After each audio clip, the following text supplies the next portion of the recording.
বাবাকে দেখছি অভাবের সংসারে। 27 দিন তারাবির নামাজ যেদিন শেষ হয়েছে তারপর দিন একটা পাঞ্জাবির কাপড় কিনে দিছে আমারে। ঈদের দিনও সকালবেলা, আমি ঈদের দিন আজ ঈদ ফজরের নামাজ পড়ে আমি টেইলারের দোকানে দাঁড়ায় ছিলাম। আমার পাঞ্জাবিটা তখনও সেলাই হয় নাই। আমি ঈদের নামাজে যাব কিভাবে? আমি সেই অভাবের সংসারে বড় হয়েছি। তারপরও কোনোদিন বাপ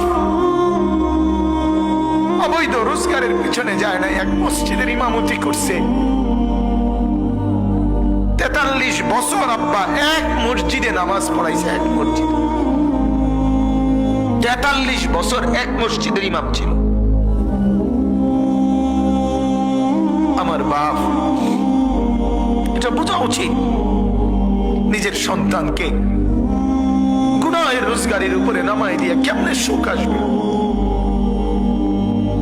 নিজের ঘরে হারামের সুদের টাকা, ঘুষের টাকা, চুরির টাকা, ডাকাতির টাকা, ওজনে কম দিয়ে ঠকবাজি করে, প্রতারণা করে, মিথ্যা বলে, ধোঁকাবাজি করে, নেশার সামানা বিক্রি করে, মদের উপকরণ বিক্রি করে, জুয়ার সামগ্রী বিক্রি করে, মানুষকে ঠকাইয়া প্রতারণা করে, মিথ্যা বলে যে টাকা আপনি ঘরে আনলেন, আপনি অনেক মানুষকে কষ্ট দিয়ে আপনার ঘরে সুখ আসবে কেমনে